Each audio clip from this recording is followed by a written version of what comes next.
warahmatullahi wabarakatuh. Perkenalkan, nama saya Anggi Soluna, NIM 19 03211000039, kelas Agribisnis C. Perkenalkan, nama saya Abdul Sandro Mandoli dari Prodi Agribisnis dengan NIM 45. Sebelumnya, perkenalkan nama saya Agung Mahyudi dengan NIM 33. Perkenalkan, nama saya Miftah Puluda, NIM 42. Di materi pasar oligopoli, kelompok kami akan menjelaskan beberapa poin. Yang pertama itu tentang apa pengertian dari pasar oligopoli. Yang kedua adalah karakteristik pasar oligopoli itu seperti apa. Yang ketiga itu faktor penyebab terbentuknya oligopoli atau pasar oligopoli. Yang keempat, kekurangan dan kelebihan adanya pasar oligopoli. Yang kelima, bentuk kurva pasar oligopoli. Pertama, pengertian pasar oligopoli. Pasar oligopoli adalah kondisi di mana hanya ada beberapa perusahaan, 2-10 perusahaan yang menguasai pasar baik secara independen maupun secara diam-diam tetapi melakukan kerjasama. Pasar oligopoli juga bisa disebut pasar yang tidak sempurna. Kenapa demikian? Karena pasar oligopoli antara produsen maupun konsumen itu berbanding atau tidak seimbang karena lebih banyak konsumen daripada produsen. Jika dilihat dari hasil produk yang dihasilkan oleh produsen, pasar oligopoli dibedakan dua, yaitu oligopoli dengan diferensi produk. Yang dimaksud dengan oligopoli dengan diferensi produk ialah produk satu dengan produk yang lainnya itu bisa dibedakan. Contoh industri motor dan industri mobil. Yang kedua adalah oligopoli tanpa diferensi produk, yaitu sifatnya homogen. Yang dimaksud homogen adalah di mana produk satu dengan produk lainnya itu tidak bisa dibedakan.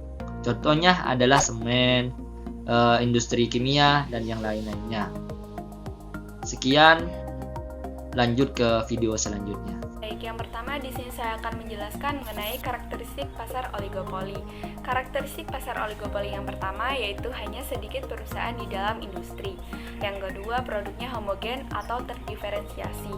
Di dalam suatu pasar oligopoli, perusahaan hanya memasarkan satu produk ataupun lebih. Untuk yang ketiga yaitu pengambilan keputusan yang saling mempengaruhi. Karena perusahaan yang bergabung di dalam pasar oligopoli cukup sedikit, oleh karena itu, keputusan yang diambil oleh suatu perusahaan nantinya akan mempengaruhi perusahaan yang lain. Yang keempat yaitu kompetensi non-harga.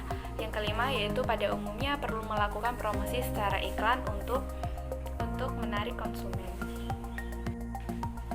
Selanjutnya saya akan menjelaskan mengenai faktor pembentuk pasar oligopoli. Faktor pembentuk pasar oligopoli yaitu ada dua hal. Yang pertama karena adanya efisiensi skala besar, dan yang kedua yaitu adanya kompetensi manajemen yang kompleks. Untuk penjelasan yang pertama yaitu karena adanya efisiensi skala besar. Maksud dari efisiensi ini adalah adanya penghematan teknologi dan biaya produksi.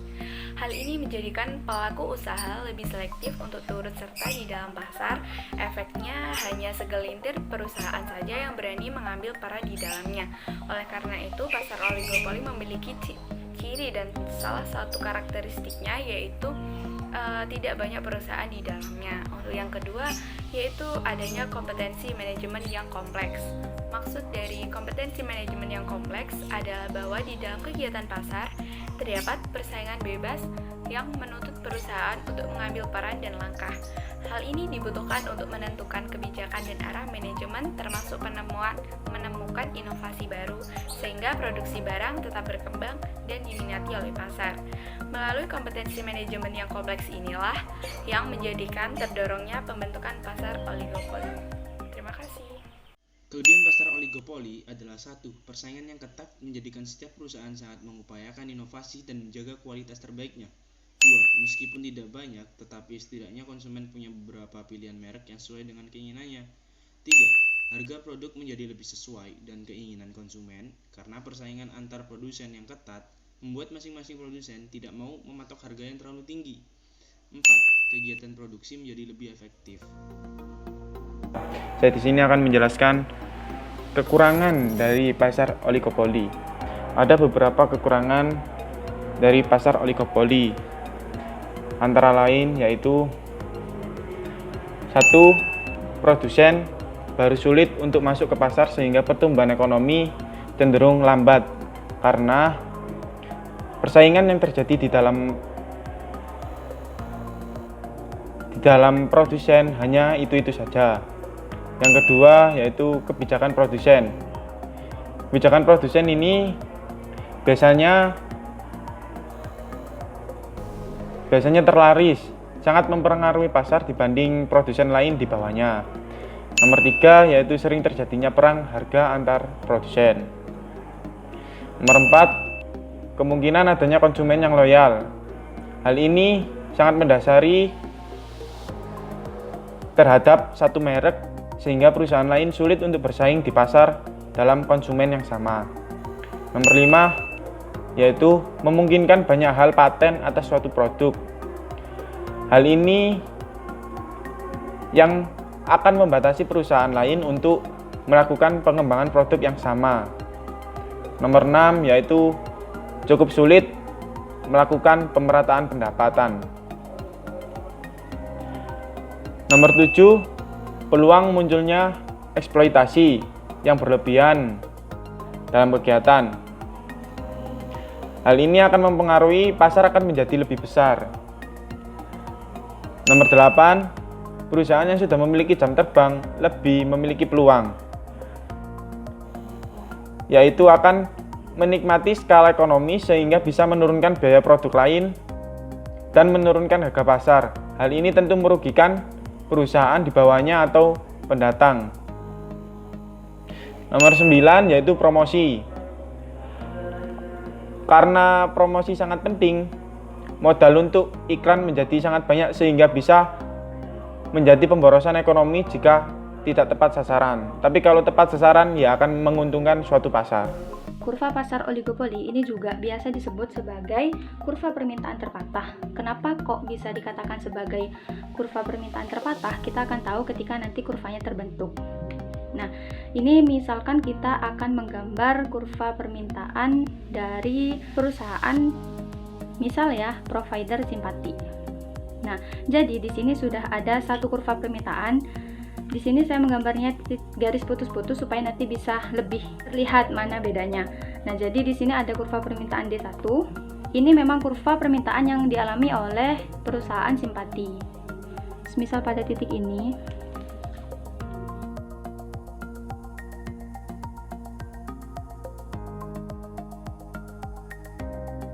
nah, semisal di titik P ini, setelah ada titik P ini, perusahaan simpati ini punya inisiatif untuk menurunkan harga. Karena kan sifat dari kurva permintaan yaitu ketika adanya penurunan harga, misal kita turunkan ke sini, nantinya kuantitinya akan bertambah ke sini. Nah, tapi beda halnya pada pasar oligopoli. Semisal perusahaan simpati ini melakukan aksi untuk menurunkan harga, maka itu akan memancing reaksi dari perusahaan-perusahaan lain yang ada di pasar oligopoli untuk melakukan hal serupa, yaitu untuk melakukan penurunan harga. Maka dari itu, ketika simpati ini menurunkan harga, maka akan terbentuk kurva permintaan baru. Bukan ada di kurva yang D1 ini. Akan terbentuk kurva permintaan baru. Kita gambar dulu, nanti kita kasih nama D2.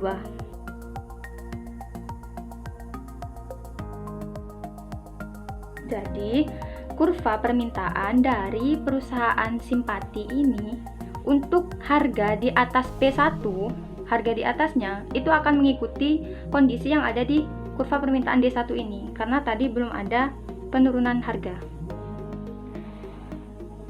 Nah, untuk kondisi di bawah harga P1 ini, maka dia akan mengikuti yang kurva D2 ini tadi, yang sudah mengalami aksi reaksi baik dari perusahaan simpati itu sendiri ataupun dari perusahaan-perusahaan lain yang ada di pasar oligopoli.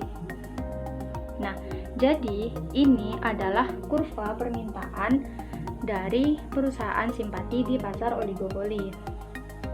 Bisa dilihat kan, jadi kenapa kok dikatakan sebagai kurva permintaan terpatah? Karena memang bentuknya terpatah.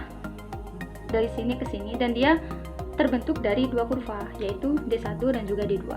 Karena hal-hal yang tadi di atas, maka dari itu kita bisa menyimpulkan bahwasanya kurva yang dari titik ini ke titik ini itu bisa dikatakan bersifat elastis.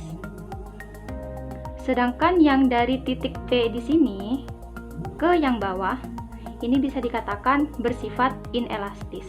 Kenapa seperti itu? Karena ketika perusahaan berusaha untuk melakukan peningkatan harga nih, walaupun sedikit saja, maka penurunan kuantiti yang akan terjadi itu akan besar. Karena pada pasar oligopoli ini kan juga ada perusahaan-perusahaan lain di dalamnya. Maka kalau satu semisal Simpati ini memutuskan untuk melakukan kenaikan harga, maka bisa jadi konsumen-konsumen yang awalnya ada di Simpati ini beralih ke perusahaan-perusahaan lain. Sedangkan ketika perusahaan Simpati ini melakukan penurunan harga, walaupun penurunannya dilakukan besar, tapi kenaikan kuantiti yang akan dialami juga tidak akan sebesar yang diinginkan, karena perusahaan-perusahaan lain yang ada di pasar ini juga akan melakukan hal serupa, yaitu melakukan penurunan harga. Nah, di kurva pasar oligopoli ini juga kita akan menemui istilah yang namanya price rigidity. Ini posisinya ada di titik P ini. Ini bisa disebut sebagai price rigidity. Jadi ini bisa dikatakan sebagai posisi kekakuan atau ketegaran harga. Jadi harga yang paling tegar itu di sini. Karena apa? Karena ketika perusahaan menaikkan, ini bisa jadi malah mengurangi konsumen-konsumen yang ada di perusahaan ini. Sedangkan ketika harganya diturunkan, keuntungan yang diperoleh juga tidak akan besar. Di kurva permintaan juga ada yang namanya MR. Di sini saya akan menggambarkan dulu MR dari kurva yang D1 dan juga yang D2.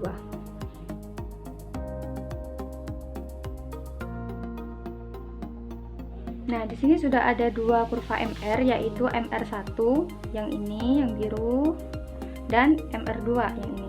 Nah, posisi kurva MR yang ada di pasar oligopoli ini adalah yang ini.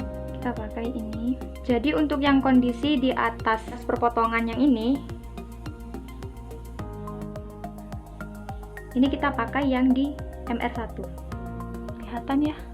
Nah, untuk yang di setelah perpotongan dari garis ini yang MR2. Yang ini. Nah, jadi bentuk kurvanya memang unik. Jadi dia dari sini dia hilang dulu, baru ada lagi di MR2. Jadi ini merupakan gambar kurva pasar oligopoli dari suatu perusahaan.